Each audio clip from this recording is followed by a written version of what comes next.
আসসালামু আলাইকুম। আমি লাবণীস কিচেনে আপনাদের আরও একবার স্বাগত জানাই। আজকে আমি আপনাদের তৈরি করে দেখাবো টক ঝাল মিষ্টি আমড়ার আচার। বাজারে আমরা ফুরিয়ে যাওয়ার আগেই বাসায় ঝটপট বানিয়ে নিতে পারেন এই টক ঝাল মিষ্টি আমড়ার আচার। এই টক ঝাল মিষ্টি আমড়ার আচারটি খেতে কিন্তু ভীষণ মজার হয়ে থাকে। এই আমড়ার আচারটি একবার বানিয়ে কিন্তু আপনি মাস জুড়ে সংরক্ষণ করে রেখে খেতে পারবেন। অল্প কিছু উপকরণ দিয়ে আজকে আমি ঘরে আপনাদের এই আমড়ার আচারটি একদম সহজভাবে তৈরি করে দেখানোর চেষ্টা করব। এই টক ঝাল মিষ্টি আমড়ার আচারটি একবার বাসায় বানিয়ে দেখুন, পরিবারের সবাই কিন্তু খুবই পছন্দ করবে। এখানে আমি 1 কেজি আমড়া নিয়েছি। আমড়াগুলো কিন্তু ভালোভাবে পরিষ্কার করে ধুয়ে নিয়েছি। এখন আমড়াগুলোর গা থেকে খোসাটা ছাড়িয়ে নিব। আপনারা চাইলে আমড়ার পরিমাণটা আরও কমিয়ে কিংবা বাড়িয়েও নিতে পারেন। এখন আমি একটা বটির সাহায্যে আমড়ার গা থেকে খোসাটা ছাড়িয়ে নিচ্ছি। আপনারা চাইলে বটির পরিবর্তে ছুরি দিয়েও কিন্তু আমড়ার গা থেকে খোসাটা ছাড়িয়ে নিতে পারেন। আশা করছি আমার আজকের আমড়ার আচারের রেসিপিটি আপনাদের কাছে ভালো লাগবে। ভালো লাগে প্লিজ একটি লাইক দিয়ে দিবেন। আর যারা এখনও নতুন আমার চ্যানেলটি সাবস্ক্রাইব করেনি, চাইলে আমার চ্যানেলটি সাবস্ক্রাইব করে দিতে পারেন। এখন আমড়াগুলো খোসাটা ছাড়ানো হয়ে গিয়েছে। এখন আমি পানি দিয়ে আমড়াগুলো ভালোভাবে ধুয়ে পরিষ্কার করে নিব। আমড়ার গায়ে কিন্তু অনেক ময়লা বা কষ থাকে, সেজন্য আমি 3 থেকে 4 বারের মতো আমড়াগুলো ভালোভাবে পানি দিয়ে ধুয়ে নিব।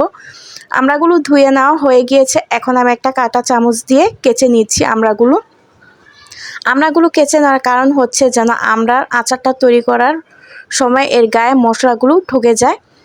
সবগুলো আমড়াই কিন্তু আমি একটা কাঁটা চামচ দিয়ে কেচে নিচ্ছি। এখন এখানে হাফ চা চামচ লবণ, হাফ চা চামচ লাল মরিচের গুঁড়া আর হাফ চা চামচ দিয়ে দিচ্ছি হলুদের গুঁড়া। এটা দেওয়ার পর এখন সবগুলো আমরা মশলা দিয়ে মাখিয়ে নিব।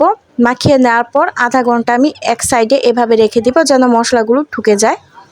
এখন আচারের জন্য একটা স্পেশাল মশলা তৈরি করব। তার জন্য চুলাতে একটা প্যান বসিয়ে দিয়েছি। এর মধ্যে আমি 1 চা চামচ 5 ফোড়ন দিয়ে দিচ্ছি, হাফ চা চামচ আস্ত জিরা, হাফ চা চামচ মেথি আর 1 চা চামচ কালো সরিষা। কালো সরিষার পরিবর্তে সাদা সরিষাটাও দিতে পারেন। আর 3 থেকে 4টি শুকনা মরিচ। এখন একটা চামচ দিয়ে নেড়ে চেড়ে নিচ্ছি। এখন মশলাটা হালকা একটু ভেজে নিব। অবশ্যই খেয়াল রাখতে হবে মশলাগুলো যেন পুড়ে না যায়। চুলার আঁচটা একদম লোতে রেখে তারপর মশলাগুলো টেলে নিতে হবে।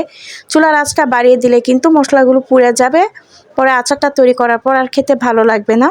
যে পর্যন্ত মশলা থেকে সুন্দর একটি ঘ্রাণ না বের হবে সে পর্যন্ত টেলে নিতে হবে। মশলাগুলো টেলে আমি একটা বাটিতে নিয়ে নিলাম। এখন মশলাটা আমি গুঁড়ো করে নিয়েছি ব্লেন্ডারে। আপনারা চাইলে শিলপাটাতেও বেটে নিতে পারেন, তবে মশলাটা গরম করার পর সাথে সাথে কিন্তু একটা বাটিতে নিয়ে নেবেন, তারপর ব্লেন্ডারে ব্লেন্ড করে নেবেন। এখন চুলাতে একটা কড়াই বসিয়ে দিলাম। তার মধ্যে এখানে আমি হাফ কাপ সরিষার তেল দিয়ে দিচ্ছি। তার মধ্যে আমি 8 থেকে 9টি রসুনের কোয়া দিয়ে দিচ্ছি আর 3টি শুকনো মরিচ দিয়ে দিচ্ছি। এখানে আমি আস্ত রসুনের কোয়াটা ব্যবহার করেছি। এখন তেলের সঙ্গে শুকনো মরিচ আর রসুনের কোয়াগুলো ভেজে নিব।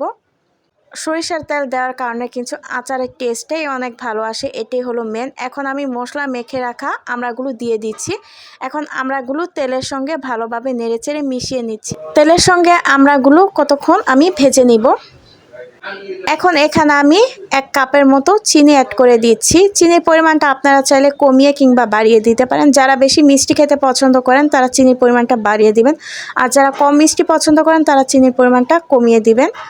এখন চিনির সঙ্গে আমড়াটা ভালোভাবে নেড়েচেড়ে মিশিয়ে নিচ্ছি। কিছুক্ষণ পর লক্ষ্য করবেন যে চিনিটা কিন্তু গলে গিয়েছে। এখানে কিন্তু কোনো পানি দেওয়ার প্রয়োজন নেই। এখন এখানে আমি হাফ চা চামচ লাল মরিচের গুঁড়া দিয়ে দিলাম। লাল মরিচের গুঁড়াটা দেওয়ার কারণে কিন্তু আচারের রঙটা একটু সুন্দর আসবে। এখন আমি সামান্য পরিমাণ পানি দিয়ে নেড়েচেড়ে মিশিয়ে নিচ্ছি যেন আমড়াগুলো সিদ্ধ হয়ে যায়। একটা ঢাকনা দিয়ে ঢেকে দিলাম। প্রায় 10 মিনিট পর আমি ঢাকনা তুলে আবার একটু নেড়েচেড়ে দিচ্ছি। আপনারা চাইলে কিন্তু এখানে লাল মরিচের গুঁড়াটা স্কিপও করতে পারেন, তবে দেখার সৌন্দর্যের জন্য আচারের কালার সুন্দর আসবে তাই দিয়েছি। এখন হাফ চা চামচ লবণ দিয়ে আবার ভালোভাবে একটু নেড়েচেড়ে মিশিয়ে নিচ্ছি। এখন যে স্পেশাল মশলাটা তৈরি করেছিলাম সেটা আমি আচারের মধ্যে দিয়ে দিচ্ছি, প্রায় 1 চা চামচের মতো, আর বাকিটা আমি রেখে দিচ্ছি। এখন আমড়াগুলোর সঙ্গে মশলাটা ভালোভাবে নেড়েচেড়ে মিশিয়ে নিচ্ছি। এই মশলাটা দেওয়ার কারণেই কিন্তু আচারের টেস্টটা দ্বিগুণ বেড়ে যাবে। এখানে আমি হাফ চা চামচ বিট লবণ দিয়ে দিচ্ছি, এতে করে আচারের টেস্টটা কিন্তু আরও দ্বিগুণ বেড়ে যাবে। এখন নেড়েচেড়ে মিশিয়ে নিচ্ছি। দেখতে পাচ্ছেন এখানে কিন্তু অনেক বেশি ঝোল রয়েছে, মানে আচারের পানি, এটা কিন্তু শুকিয়ে আসা পর্যন্ত আমাদের অপেক্ষা করতে হবে। তো আবার ঢাকনা দিয়ে ঢেকে দিলাম। প্রায় 30 মিনিট পর আমি ঢাকনা তুলে দিলাম। এতে করে কিন্তু আমড়াগুলো অনেকটাই সিদ্ধ হয়ে গিয়েছে আর পানিটাও কিন্তু অনেকটা শুকিয়ে এসেছে। তবে আমার আরেকটু পানিটা শুকিয়ে ঘন করে নিতে হবে, যেন আমড়ার আচারগুলো একটু মাখো মাখো হয়। এই তো দেখতেই পাচ্ছেন আস্তে আস্তে কিন্তু আচারের পানিগুলো শুকিয়ে এসেছে আর অনেকটা ঘন হয়ে আচারটা কিন্তু মাখো মাখো হয়ে এসেছে।